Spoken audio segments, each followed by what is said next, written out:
जय Hind and hello guys, स्वागत है आपका आपके अपने यूट्यूब चैनल ज्ञानदेव होस्ट में। और इस वीडियो में मैं आपको बताने वाला हूं दिल्ली ट्रिपल एसबी यानी कि DSSB MTS भर्ती 2025-2026 ऑनलाइन फॉर्म के बारे में, जहां पर आपको लेटेस्ट अपडेट के साथ में सभी प्रॉब्लम के हल सहित कंप्लीट प्रोसेस बताया जाएगा। वैसे तो गाइज मैं लगातार आपको इसके बारे में अपडेट कर ही रहा हूँ, बट फिर भी कोई ना कोई कमेंट ऐसा आ जाता है, कोई ना कोई प्रॉब्लम्स ऐसी आ जाती है कि आपको वहाँ पर कमेंट के माध्यम से आंसर करना पॉसिबल नहीं हो पाता। और वहाँ पर अगर आंसर दे भी दिया जाए तो गाइज इन्फॉर्मेशन को आप ऐसे नहीं समझ पाते जैसे कि आप वीडियो को देख करके समझ पाते हैं। इसलिए ये स्पेशल रिक्वेस्ट के चलते आपके लिए स्पेशल वीडियो बनाई जा रही है, जहां पर जो भी आपके सामने इशूज आ रहे हैं उनका हल दिया जाएगा।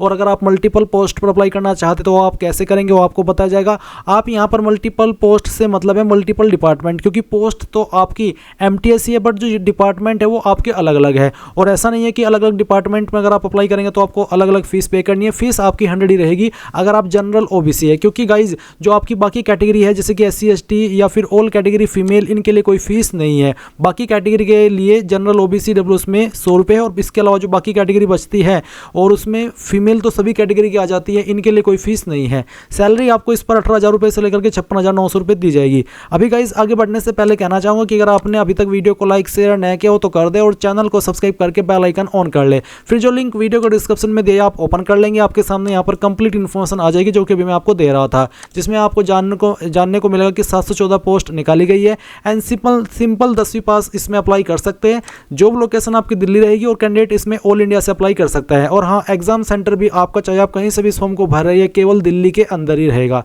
एज लिमिट 18 से 27 साल के बीच रखी गई है।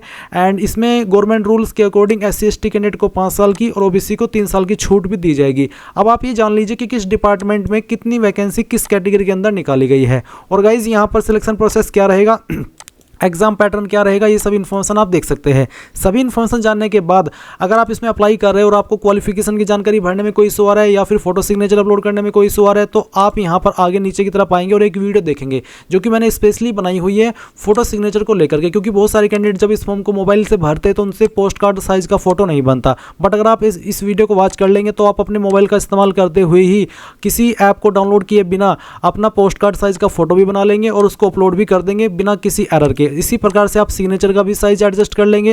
एंड आपका left thumb impression, right thumb impression कैसे बनाना है, कैसे अपलोड करना है, वो जानकारी भी आपको इस वीडियो के अंदर मिल जाएगी। तो एक बार इस वीडियो को वॉच कर लेना अगर आपके सामने कोई भी फोटो सिग्नेचर से संबंधित इशू आए। अब अगर आप इसमें एलिजिबल है, ये सभी एलिजिबिलिटी की इन्फॉर्मेशन जानने के बाद और आपने अभी तक अप्लाई नहीं किया, तो इंपॉर्टेंट लिंक के सेक्शन से अप्लाई ऑनलाइन लिंक ओपन करेंगे।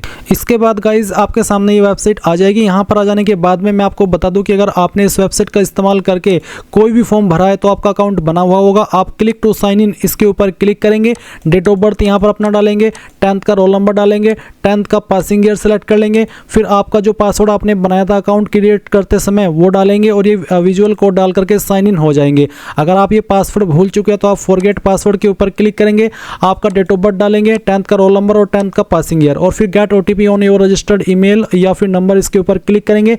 देन आपको OTP सेंड किया जाएगा। जैसे आप OTP वेरीफाई करेंगे तो आप एक न्यू पासवर्ड बना पाएंगे और फिर उस पासवर्ड का इस्तेमाल करके आप यहाँ पर लॉगिन हो जाएंगे। बट गाइज अगर आप बिल्कुल फ्रेशर है, आपने इस वेबसाइट का इस्तेमाल करके कोई फॉर्म नहीं भरा, पहली बार आपको ये कोई फॉर्म भरने वाले इस वेबसाइट का इस्तेमाल करते हुए, तो आपको इसमें अकाउंट क्रिएट करना होगा, रजिस्ट्रेशन करना होगा।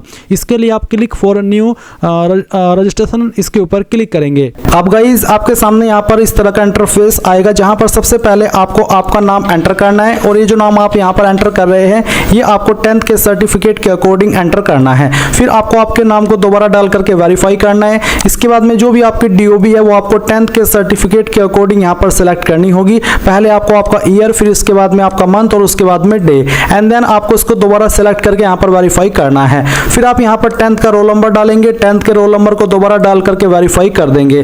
10th आपने किस साल के अंदर पास कर ली थी वो साल सेलेक्ट करेंगे, उसको दोबारा सेलेक्ट करके आप यहाँ पर वेरीफाई कर देंगे। फिर आपको आपका जेंडर सेलेक्ट करना है, उसके बाद में जेंडर को दोबारा सेलेक्ट करके वेरीफाई करना है। नेशनलिटी आपकी यहाँ पर इंडियन रहेगी। इसके बाद आप यहाँ पर आपका फादर नेम एंटर करेंगे, फादर नेम को दोबारा डाल करके वेरीफाई करेंगे, मदर नेम डालेंगे, मदर नेम को दोबारा डाल करके वेरीफाई करेंगे। स्पाउस नेम के अंदर अगर आपकी शादी हो चुकी है तो आप आपके पति या फिर पत्नी का नाम डालेंगे और उसको दोबारा डाल करके वेरीफाई कर देंगे। फिर आप यहाँ पर मोबाइल नंबर डालेंगे 10 डिजिट का, कोई 0 या फिर 91 लगाने की आपको जरूरत नहीं है, सिंपल 10 डिजिट का नंबर डालिए, उसको दोबारा डाल करके वेरीफाई कीजिए। अपनी ईमेल डालिए, ईमेल आईडी को दोबारा डाल करके वेरीफाई कीजिए और उसके बाद गेट ओटीपी पर क्लिक कीजिए। देन आपकी ईमेल और नंबर दोनों पर ओटीपी जाएंगे। आपको यहाँ पर पहले मोबाइल वाला फिर ईमेल वाला ओटीपी डाल करके वेरीफाई कर देना है। उसके बाद आइडेंटिटी प्रूफ डिटेल में कुछ और जानकारी आपको देनी है, जैसे कि यहाँ पर पूछा है do you want to give Aadhaar as an ID proof. अगर आप आधार आईडी प्रूफ के रूप में देना चाहते तो आप यस करके आपका आधार नंबर डालिए, उसको दोबारा डाल करके वेरीफाई कीजिए। जो नाम आपका आधार कार्ड के अंदर है वही नाम आप यहाँ पर लिखिए, उसको दोबारा डाल करके वेरीफाई कीजिए। उसके बाद में गाइज आप यहाँ पर एक पासवर्ड बनाएंगे। पासवर्ड आपको कैसा बनाना है वो आप यहाँ पर देख लीजिए। आपको यहाँ पर पासवर्ड में कम से कम एक स्मॉल लेटर, एक कैपिटल लेटर और फिर इसके अलावा आपको स्पेशल कैरेक्टर का इस्तेमाल करना है और साथ ही आपको डिजिट का इस्तेमाल करना है। तो कुछ इस तरह का पासवर्ड आप बना लेंगे, उसको दोबारा डाल करके वेरीफाई करेंगे, यहाँ पर टिक करेंगे और फिर इसके बाद में टिक करके आप यहाँ पर जो भी जानकारी भरी है पहले तो प्रीव्यू के ऊपर क्लिक करके उसको वेरीफाई कर ले। जब आपको लगे कि यहाँ सभी जानकारी सही है तो फिर आप यहाँ पर आई हैव इसके ऊपर टिक करके सबमिट पर जैसे ही क्लिक करेंगे तो आपका रजिस्ट्रेशन हो जाएगा और रजिस्ट्रेशन होने के बाद में गाइज आपको आपकी पूरी जानकारी आपके डिस्प्ले पर देखने को मिलेगी। इसके बाद गाइज आप अगेन होम पेज पर आ जाएंगे, इसी वाले पर जो कि आप वीडियो में देख सकते हैं। और अब आपको यहाँ पर क्योंकि आपने अभी इसमें रजिस्ट्रेशन किया है तो आपको इसमें साइन इन होना है, तो आप क्लिक टू साइन इन इसके ऊपर क्लिक करेंगे एंड देन यहाँ पर जो आपका डेट ऑफ बर्थ अभी आपने रजिस्ट्रेशन करते समय भरा था तो वो डेट ऑफ बर्थ आप यहाँ पर सिलेक्ट कर लेंगे, पहले डे फिर आपका मंथ और जो भी ईयर है वो भी आप यहाँ पर डाल देंगे। 10th का रोल नंबर यहाँ पर डालेंगे, 10th का पासिंग ईयर आप सिलेक्ट कर लेंगे और जो पासवर्ड अभी आपने रजिस्ट्रेशन करते समय बनाया वो पासवर्ड आप यहाँ पर डालेंगे। ये विजुअल कोड फिल करेंगे और फिर आपको साइन इन इसके ऊपर क्लिक करना है। अब गाइज आप यहाँ पर अप्लाई फॉर न्यू एप्लीकेशन के सेक्शन पर क्लिक करेंगे और आपको यहाँ पर आपकी वैकेंसी देखने को मिल जाएगी। अभी आप अप्लाई नाउ के ऊपर क्लिक करेंगे, इसके बाद आपके सामने कुछ ऐसा इंटरफेस आ जाएगा। यहाँ पर आपकी कुछ जानकारी भरी हुई है और कुछ जानकारी आपको यहाँ पर भरनी है, जैसे कि यहाँ पर आपका प्रेजेंट एड्रेस आपको फिल करना है, पूरा का पूरा कंप्लीट एड्रेस आप प्रेजेंट एड्रेस के इस बॉक्स के अंदर फिल कर देंगे और जो आपका पिन कोड है वो आपको यहाँ पर डाल देना है। फिर एक लाइन है if same check permanent address, यानी कि अगर आपका प्रेजेंट एड्रेस और परमानेंट एड्रेस सेम है तो आप इसको टिक कर देंगे, अगर अलग है तो अनटिक करके अलग से अपना परमानेंट एड्रेस भर सकते हैं। फिर आती है कास्ट कैटेगरी, तो यहाँ पर जो भी आपकी कास्ट कैटेगरी है वो आप सिलेक्ट करेंगे। अगर आप जनरल सेलेक्ट करेंगे तो आपके सामने कोई अतिरिक्त ऑप्शन नहीं आएगा, general means you are unreserved. और अगर आपकी कैटेगरी ओबीसी है तो आप यहाँ पर ओबीसी सिलेक्ट कर लेंगे। ओबीसी सिलेक्ट करने पर आपसे पूछे कि क्या आप ओबीसी दिल्ली है या फिर ओबीसी आउटसाइड दिल्ली। अगर आप ओबीसी आउटसाइड दिल्ली है तो फिर आप यहाँ पर ऐसे ही ट्रीट किए जाएंगे जैसे कि जनरल कैटेगरी को ट्रीट किया जाता है जिसको कोई रिजर्वेशन का फायदा नहीं मिलता। तो जो भी आपका स्टेटस है ओबीसी का वो आप सिलेक्ट कर लेंगे। अगर आप ओबीसी दिल्ली है तो फिर आपको यहाँ पर जो आपका कास्ट सर्टिफिकेट है उसका नंबर देना होगा और फिर ये जो आपका सर्टिफिकेट है वो किस डेट में इशू हुआ है वो आप यहाँ पर सिलेक्ट कर लेंगे। आपका ये सर्टिफिकेट इस फॉर्म को फिल करने की लास्ट डेट से पहले का बना होना चाहिए, जिसका इसके बाद में बना होगा वो एलिजिबल नहीं होगा। फिर कौन सी स्टेट के द्वारा सर्टिफिकेट जारी हुआ है वो स्टेट आप सिलेक्ट कर लेंगे एंड देन किस अथॉरिटी के द्वारा आपका सर्टिफिकेट जारी हुआ है। आपको आपका सर्टिफिकेट चेक करना है, उसमें जहां पर सक्षम अधिकारी लिखा होता है उसी के बाद में उस पोस्ट का नाम लिखा होता है जिस पोस्ट के अधिकारी ने उसको जारी किया है। तो जैसे कि ये सर्टिफिकेट तहसीलदार जारी करते हैं, एसडीएम जारी करते हैं, मजिस्ट्रेट, नायब तहसीलदार, इन पोस्ट के द्वारा जनरली ये सर्टिफिकेट जारी होता है। तो आपको आपका सर्टिफिकेट चेक करना है और फिर उस अथॉरिटी का नाम यहाँ पर लिख देना है। फिर पूछा कि क्या आपके पास valid non creamy layer certificate है, ये ऑप्शन उन्हीं के सामने आएगा जो कि ओबीसी कैंडिडेट है। तो आपको यहाँ पर बोला है कि creamy layer OBC will be treated. अगर आप ओबीसी क्रीमी लेयर है तो फिर आपको यहाँ पर जनरल के रूप में ही ट्रीट किया जाएगा, बट अगर आप नॉन क्रीमी लेयर है तो फिर आपको इसमें यस कर देना है। यस करने के बाद में आप देखेंगे नीचे यहाँ पर एक सवाल है एनसीएल सर्टिफिकेट नंबर। तो नॉन क्रीमी लेयर जो कैंडिडेट हैं उनको यहाँ पर एनसीएल सर्टिफिकेट नंबर देना है। बेसिकली अगेन यहाँ पर आपको जो आपका नॉन क्रीमी लेयर का कास्ट सर्टिफिकेट है ओबीसी वाला उसकी जानकारी भरनी है। तो जो आपने यहाँ पर सर्टिफिकेट नंबर ऊपर की तरफ भरा ओबीसी का वही आप यहाँ पर एनसीएल सर्टिफिकेट नंबर के अंदर भरेंगे। फिर यहाँ पर जो आपको बोला है कि सर्टिफिकेट इशूइंग डेट फ्रॉम 1/4/2025, यानी कि 1/4/2025 के बाद का आपका ये सर्टिफिकेट बना होना चाहिए। तो यहाँ पर जिस भी डेट स्टेट में आपने सर्टिफिकेट बनवाया है वो सिलेक्ट कर लेंगे। फिर कौन सी स्टेट के द्वारा बनवाया वो स्टेट सेलेक्ट करेंगे और किस पोस्ट के अधिकारी ने उसको जारी किया है वो आप यहाँ पर लिख देंगे। फिर नीचे आती है सब कैटेगरी, तो अगर आपकी इनमें से कोई सब कैटेगरी है वो आप उसको टिक कर देंगे, नहीं तो आप इनको ऐसे ही छोड़ देंगे। इसके बाद आप नीचे की तरफ देखेंगे डिबेटेड बाय बोर्ड और एनी अदर एजेंसी, अगर हाँ तो यस, नहीं तो आप नो करेंगे और डिक्लेरेशन के ऊपर टिक करके सेव एंड नेक्स्ट कर देंगे। गाइज ये तो मैंने जानकारी बताई उन कैंडिडेट के लिए जो कि ओबीसी है, बट अगर आप SC ST है तो आपके सामने इसी तरह से ऑप्शन आएंगे जैसे कि ओबीसी के सामने आए थे। जैसे कि अगर आप यहाँ पर SC सेलेक्ट करते हो या फिर आप SC कैटेगरी से हो तो आपको आपका सर्टिफिकेट नंबर डालना है। सेम वे में किस डेट में आपका सर्टिफिकेट बना है वो डेट सेलेक्ट कर लेनी है, कौन सी स्टेट के द्वारा बना है वो स्टेट सेलेक्ट कर लेनी है, कौन सी अथॉरिटी ने उसको जारी किया वो सेलेक्ट कर लेना है। फिर यहाँ पर अगर आपकी इनमें से कोई सब कैटेगरी है जैसे कि एक serviceman, differently abled, meritorious, sports person, तो आप उसको टिक कर देंगे, नहीं तो ऐसे ही छोड़ देंगे। फिर नीचे यहाँ पर अगर आप किसी एजेंसी से डिबेट किए गए हो, निकाले गए हो, ब्लैक लिस्ट किए गए हो तो यस, नहीं तो नो करके डिक्लेरेशन के ऊपर टिक करेंगे और सेव एंड नेक्स्ट कर देंगे।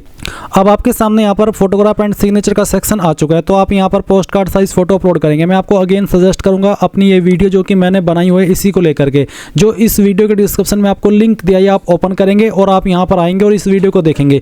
इस वीडियो में मैंने अच्छे से बताया अगर आप फॉर्म मोबाइल से भर रहे हैं या कंप्यूटर से भर रहे हैं तो कैसे आपको पोस्ट कार्ड साइज फोटो बनाना है, कैसे आपको सिग्नेचर बनाना है, कैसे आपको थंब इंप्रेशन बनाना है, संपूर्ण जानकारी इस वीडियो के अंदर आपको अपलोड करने तक दी है। और ऐसी जानकारी दी है कि आपका बिल्कुल ट्रिक काम करेगा और फोटो अपलोड होगा, सिग्नेचर अपलोड होगा, थंब इंप्रेशन अपलोड होगा और कोई एरर भी नहीं आएगा। तो आप इस वीडियो को वॉच कर लेना अगर आपको कोई भी इशू आए। और फिर उसके बाद जब आपके फोटो सिग्नेचर बन जाए तो आप चूज फाइल के ऊपर क्लिक करेंगे और जहां पर भी आपकी फोटो फाइल है वो आपको यहां पर सिलेक्ट करनी है, ओपन करना है, अपलोड के ऊपर क्लिक करना है, आपकी फाइल इस तरह से आ जाएगी। फिर यहां पर आपका जो सिग्नेचर है वो आप अपलोड करेंगे, जहां पर भी सिग्नेचर की फाइल है सिलेक्ट कीजिए, ओपन कीजिए, अपलोड के ऊपर क्लिक करके अपलोड कर दीजिए। फिर यहां पर आप लेफ्ट थंब इंप्रेशन अपलोड करेंगे, तो जहां पर भी आपका लेफ्ट थंब इंप्रेशन है वो आपको सिलेक्ट कर लेना है।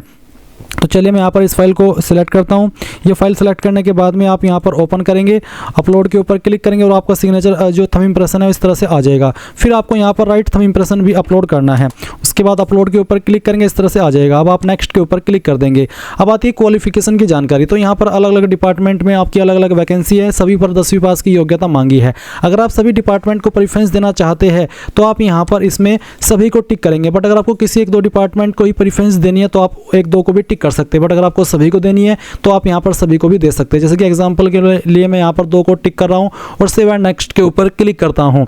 अब आप यहाँ पर सभी डिपार्टमेंट के लिए अलग अलग से 10वीं की क्वालिफिकेशन भरेंगे। जैसे कि मैंने यहाँ पर 2 डिपार्टमेंट को प्रेफरेंस दिए तो मैं यहाँ पर पहले वाला डिपार्टमेंट सेलेक्ट करता हूँ, मैट्रिकुलेट मांगी है इसको सेलेक्ट कर लेता हूं। अब आप यहां पर 10वीं सेलेक्ट कर लेंगे, डिसिप्लिन में आप यहां पर मैट्रिकुलेट सेलेक्ट कर लेंगे।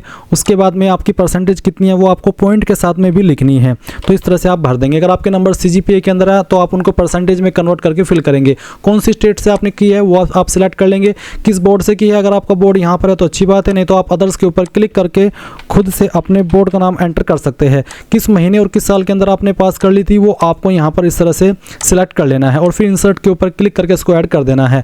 उसके बाद do you want to finally save, इसके ऊपर क्लिक करके आप ओके कर देंगे।